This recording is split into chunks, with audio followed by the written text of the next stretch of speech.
రాజీవ్ గాంధీ త్యాగం గురించి కొందరికి తెలియదని మండిపడ్డారు తెలంగాణ సీఎం రేవంత్ రెడ్డి.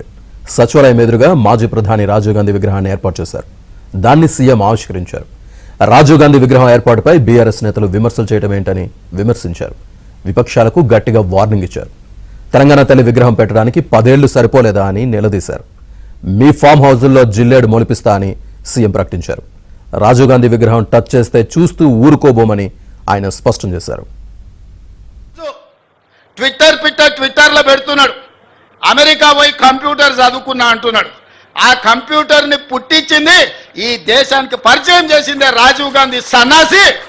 లేకపోతే ఎక్కడో గుంటూరులో ఇడ్లీ కూడా అమ్ముకుంటూ తిరిగేటోనివి. ఎందుకంటే ఆడికి చదువుకుంటానికి పోయినావు కదా, నువ్వు ఆన్నే ఇడ్లీ కూడా అమ్ముకొని బతికేటోనివి. లేకపోతే రైల్వే స్టేషన్లో ఛాయ్ సమోసా అమ్ముకుంటా సిద్దిపేటలోనే ఉండేటోనివి. రాజీవ్ గాంధీ దేశానికి కంప్యూటర్ని పరిచయం చేసింది కాబట్టి నీ బతుకు ఒక కంప్యూటరు, ఒక ట్విట్టర్ అకౌంటు, ఒక ఐటీ మంత్రివైనవు. లేకపోతే ఐటీ శాఖనే ఉండేది కాదు. మరి సన్నాసులదేందా? అయ్యి ఉండంగానే అయ్యే ముఖ్యమంత్రి, కొడుకు ఐటీ మంత్రి, అల్లుడు సాగునీటి పారుదల శాఖ మంత్రి, బిడ్డ ఎంపీ, సడ్డకుని కొడుకు రాజ్యసభ. దుర్మార్గులారా, రాష్ట్రాన్ని దోసుక తిని పదవులని పంచుకొని వందలాది ఎకరాల ఫామ్ హౌజులు కట్టుకొని మీరు గాంధీ కుటుంబం గురించి మాట్లాడతారా? గాడిదకి ఏం తెలుసు గంధం చెక్క వాసన అని పెద్దోళ్ళు ఎప్పుడో చెప్పారు. ఈ గాడిదలకు తెలుసా గాంధీ కుటుంబం గురించి అని నేను అడగదలుచుకున్నా. ఇవాళ నేను చెప్తున్న బిడ్డ, మీ ఫామ్ హౌజులలో జిల్లేళ్ళు మొలిపిస్తా. మీరు అనుకుంటురేమో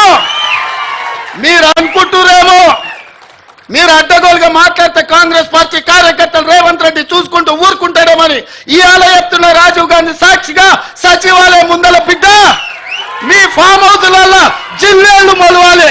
అలాంటి రాజీవ్ గాంధీ దేశ సమగ్రతను కాపాడడానికి ప్రాణ త్యాగం చేసి ఈ దేశాన్ని కాపాడి అంత గొప్ప వ్యక్తి విగ్రహాన్ని ఈరోజు సచివాలయం ముందల ట్యాంక్ బండ్ మీద పెడితే రాజీవ్ గాంధీ విగ్రహం ఎందుకు పెడతారని అడుగుతారా? ఎంత బలుపు మాటలు కార్యకర్తలారా, ఒకసారి ఆలోచన చేయండి. అధికారం పోయినా మదము దిగలేదు.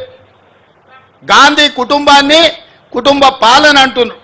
ఆ సన్నాసులకు చెప్పండి, రాజీవ్ గాంధీ గారు ప్రధానమంత్రిగా చనిపోయిన తర్వాత దాదాపుగా 15-20 ఏళ్ళు కాంగ్రెస్ అధికారంలో ఉంది. సోనియా గాంధీ గారు ఏ పదవి తీసుకోలే, కేంద్ర మంత్రి పదవి తీసుకోలే, ప్రధానమంత్రి పదవి తీసుకోలే. 2004 నుంచి 2014 10 సంవత్సరాలు బలమైన యూపీఏ ప్రభుత్వం ఉన్న సోనియా గాంధీ గారు, రాహుల్ గాంధీ గారు ఏ పదవులు తీసుకోలే. కేంద్ర మంత్రి పదవి కానీ ప్రధానమంత్రి పదవి కానీ తీసుకోలే. ఈడ తెలంగాణ తల్లి విగ్రహం పెట్టాలనుకున్నాడంట. నేను అడుగుతున్న దిక్కుమాలినోని, తెలంగాణ తల్లి విగ్రహం పెట్టడానికి 10 ఏళ్ళు పడతాదే? 1000 ఎకరాలలో ఫామ్ హౌస్ కట్టుకున్నావు నువ్వు, 100 ఎకరాలలో వాడు జన్వాడల ఫామ్ హౌస్ కట్టుకున్నాడు, 10 ఎకరాలలో శత్రు దుర్భేదమైన ప్రగతి భవన్ పేరు మీద గడిని నిర్మించుకున్నావు. వాస్తు సక్కయలేదని నీ కొడుకు సంకనాకనికి పోతున్నాను సచివాలయం కట్టుకున్నావు. 1,00,000 కోట్లు దిగమింగిన కాళేశ్వరం కట్టినవు. ఇవాళ తెలంగాణ తల్లి పెట్టడానికి 10 ఏళ్ళు సరిపోలేదా? 10 సంవత్సరాలైనా తెలంగాణ తల్లిని పెట్టలేదు. నేను ఇక్కడ రాజీవ్ గాంధీ గారి విగ్రహం అనగానే అయ్యో అయ్యో అని గుండెలు బాదుకొని అక్కడ తెలంగాణ తల్లి విగ్రహం పెట్టాలనుకున్నాడంట. 10 ఏళ్ళు ఏ గాడిద పండ్లు తోవినామని నేను అడుగుతున్నా. ఇక్కడ తెలంగాణ తల్లి విగ్రహం మేము పెట్టొద్దన్నమా? ఆ సన్నాసి సొంత విగ్రహం పెట్టుకుందామని ఇది రిజర్వ్ చేసి పెట్టుకున్నాడు. ఆ సన్నాసికి ఆ పక్కన బుద్ధుడు, ఈ పక్కన బుద్ధిలో పెట్టుకోవాలని వాళ్ళ